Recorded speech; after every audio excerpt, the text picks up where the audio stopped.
1983 was a good year. Metallica released their first album, Return of the Jedi, War Games, Krull, Sudden Impact, Trading Places, and A Christmas Story were all in theaters, and the epic miniseries V was making its TV debut. That year also introduced one of the greatest toys of all time, the Wacky Wall Walker.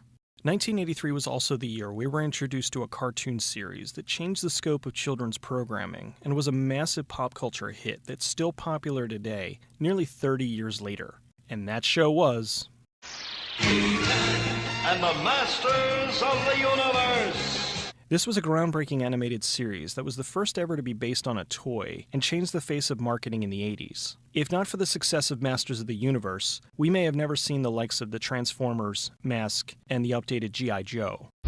Who wants a body massage? With the incredible popularity of the cartoon, it wasn't long before Hollywood was looking to adapt this into a major motion picture. So in 1987, 4 years after the launch of the cartoon, we got the movie Masters of the Universe. Masters of the Universe was directed by Gary Goddard and starred the awesome Dolph Lundgren. The movie opens with an intro that's a little bit too similar to the intro for Richard Donner's Superman. Even the music is pretty much the same.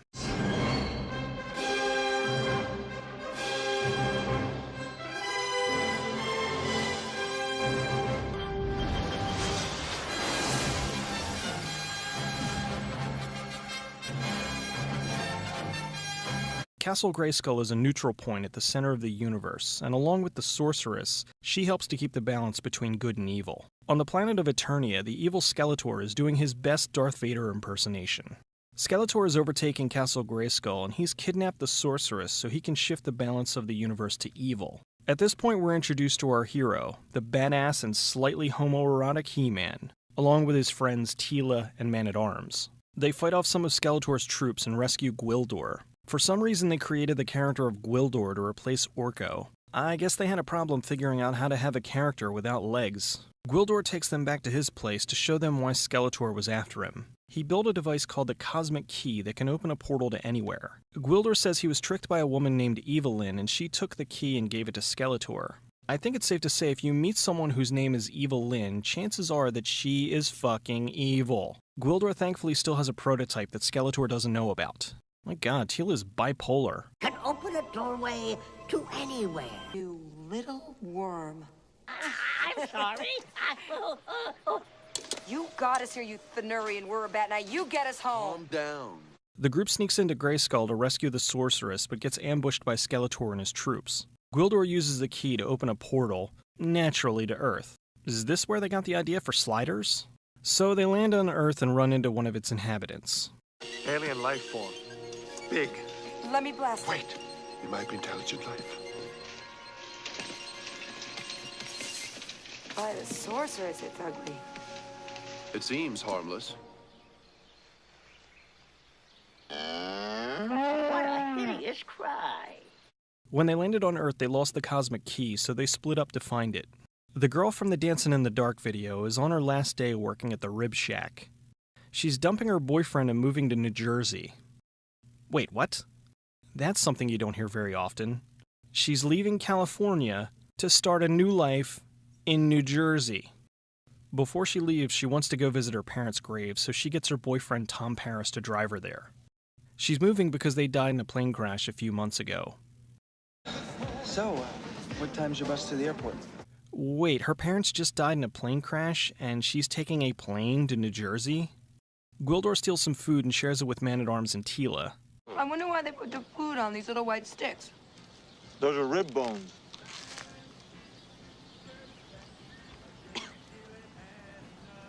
You mean this used to be an animal? Mm-hmm.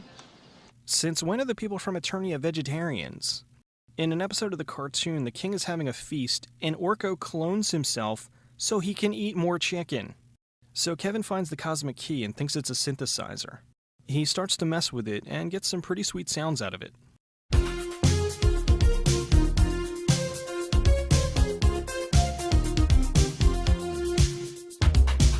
Since Kevin is using the key, Skeletor can now track their location. I didn't know Skeletor invented Google Earth.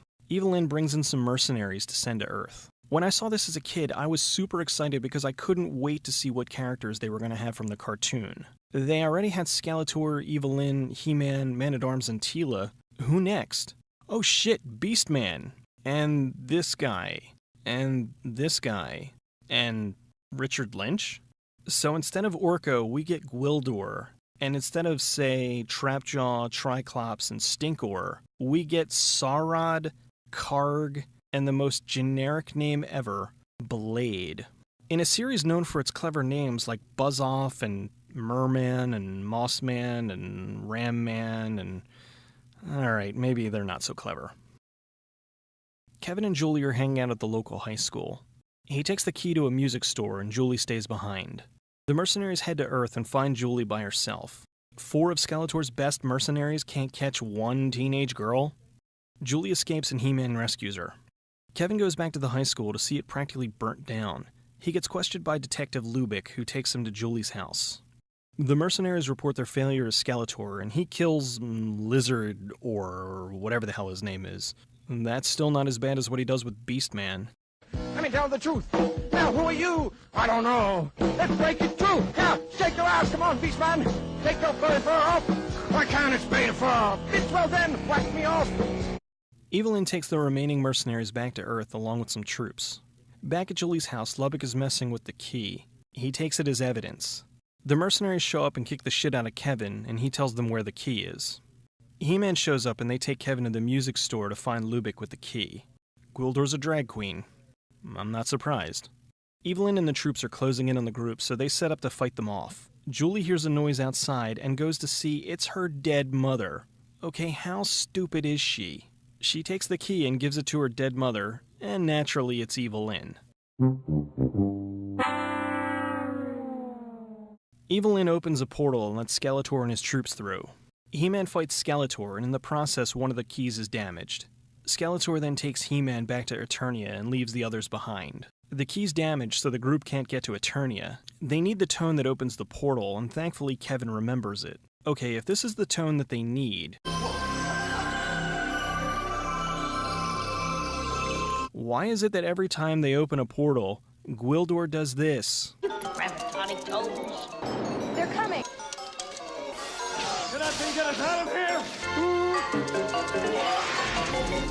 It's not even close. Skeletor is whipping He-Man and trying to get him to submit to him. I want to hear you say your name.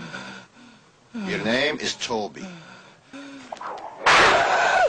He takes He-Man's sword and uses it to absorb the power of Grayskull and becomes the giant gold Skeletor. You know, when I think evil, I don't think giant golden guy. Kevin goes to the music store to get a keyboard. They use it with the key to open a portal to Eternia. Lubick sneaks up and he gets sucked into the portal. They land right in Grayskull and interrupt Skeletor's power trip. The group fights Skeletor's troops and even Lubick helps out. He-Man gets his sword back, and hell yeah. The two fight and He-Man breaks Skeletor's staff, returning him to normal Skeletor. Skeletor then trips and falls into the abyss. Gwildor then sends Kevin and Julie back to Earth. Julie wakes up wearing her grandmother's nightie for some reason and realizes it's a year in the past and her parents are still alive. She stops them from getting on the plane so they don't get killed. What I want to know is, does she even bother to try and warn anyone else? She could have saved a few more lives, you know. Julie and Kevin then look at the marble thing that the sorceress gave them and see He-Man giving his catchphrase.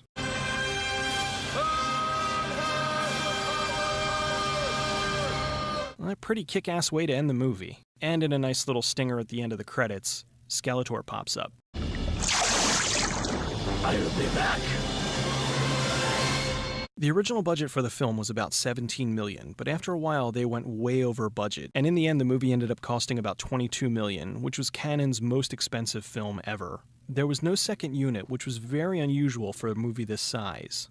With most movies, the lead director films the essential stuff, and the second unit films all the pickup shots and little things. In this case, Gary Goddard directed everything. Cannon pulled the plug on the film before they were able to shoot the final climactic moments of He-Man and Skeletor. Finally, after 2 months of pleading, the studio allowed Goddard to go back and shoot this sequence so they could finish the film. I did goof on the intro music for having a little bit too much of a Superman vibe, but I can't badmouth the score by Bill Conti. This guy is an incredible composer, and not only did the score for The Karate Kid and The Right Stuff, but was the composer of the legendary score for Rocky. This was Courtney Cox's first movie, and in an odd coincidence, the sorceress played by Christina Pickles would go on to play Courtney Cox's mother in the popular sitcom Friends. To save some money, they used Walter Scott, the movie's stunt coordinator, to play Julie's father. The interior for Castle Grayskull was so big that they had to take 2 sound stages and combine them in order to fit it all. It was one of the largest sets of all time. In the high school scene, the band The Illusion was the name of director Gary Goddard's high school band. When they set the gym on fire, it quickly got out of control and they almost burned the school down. As much as I shredded this movie, I really enjoy it. Frank Langella was an excellent Skeletor, and I can't think of a better actor than Dolph Lundgren to play the role of He-Man. There were a few things that bugged me though. Even though He-Man does say, "I have the power," I was a little bit bummed that he didn't start it off with, By the power of Grayskull! The sorceress's outfit wasn't even close. I mean, what's up with the rock candy on her head? Teela being a brunette and not a redhead was a little bit of a bummer, but it was more so because I would have liked to have seen Chelsea Field with red hair. The big one, though, was the inclusion of the new characters. I understood why they had to do Gwildor instead of Orko, but I couldn't understand the new villains. In an interview, Goddard spoke out about the new villains, saying how Mattel had to sign off on everything they did. They wanted them to create some new characters so they could make some new toys. Also, since one of the mercenaries gets killed, they wanted it to be somebody that wasn't on the cartoon. However, since the movie wasn't as big of a hit as they had hoped, they only ended up making Blade, Gwildor, and Saurod action figures. Mattel held a contest for a Masters of the Universe fan to be in the movie. Originally, the winner was going to be in a scene on Earth, but by the time Mattel informed Goddard that they had to put this kid in the movie, they already filmed all the Earth scenes. So the winner was a kid named Richard Sponder. They put him in a costume and had him hand Skeletor his staff towards the end of the film. He's on screen for about 3 seconds and is credited as Pig Boy. Excellent low-budget director Albert Pyun started working on a sequel in 1988. Dolph Lundgren was offered the chance to return for the role, but he turned it down and they cast surfer Laird Hamilton to replace him. In a 1989 interview, Lundgren said that playing He-Man was a low point in his career. Although more recently in an interview for The Expendables, he stated that he would very much like to reprise his role or have a cameo in the new Masters of the Universe movie. The sequel to Masters of the Universe was well underway. The script had He-Man returning to Earth after Skeletor had taken over and turned it into a post-apocalyptic wasteland. They had already built the sets and costumes when Mattel had pulled out of the production. Pyun, not wanting to let all this production go to waste, quickly rewrote the script and turned Masters of the Universe into, of all things, the Jean-Claude Van Damme cult classic, Cyborg. I find it interesting that Masters of the Universe still has no sequel, but Cyborg has 2. They've been trying to do a reboot of Masters of the Universe for a while now. My only hope is that if they do a reboot, that they keep it on Eternia. There's plenty they could do now with CGI that they couldn't do back in the 80s and stay under budget. If they go back to Earth, it's going to be just another fish out of water movie. I mean, there's no reason to do another gigantic blonde from another world battling bad guys on Earth. We've already had Suburban Commando.